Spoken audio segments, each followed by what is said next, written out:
د سوداګرۍ وزارت د ملګرو ملتونو استازو او څو مرستندوی هیوادونو استازو ترمنځ د افغانستان د خصوصي سکتور د ملاتړ په موخه خبرې اترې وشوې. په دغه مراسمو کې د خصوصي سکتور استازو او د بیلابیلو هیوادونو یو شمېر ډیپلوماټانو هم ګډون کړی و چې د افغانستان د خصوصي سکتور د پیاوړتیا او د غوره کړنلارو د پیژندلو، همدارنګه له نړیوالو بازارونو سره د افغانستان د سوداګرۍ د پراختیا، سوداګرو ته د کوچنیو پورونو د ورکولو په لارو چارو خبرې اترې او بحثونه ترسره شول. 1000 شرکت صنعتی از وزارت صنعت و تجارت جواز جدید اخذ نموده است.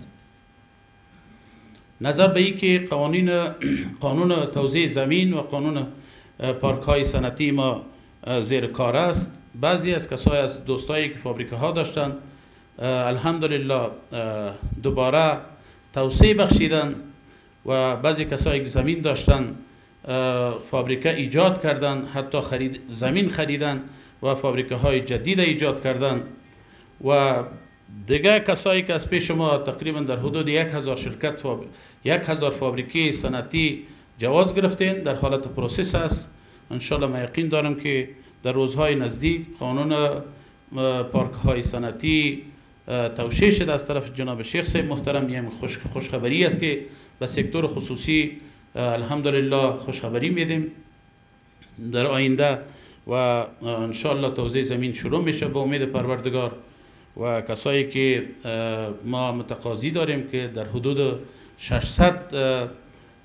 متقاضی است که میخوان ایجاد فابریکه بکنن در زونهای مختلف، در هرات، در خوست، در ننگرهار مرکز و در تمام ولایت افغانستان الحمدلله زیر کار است و زیر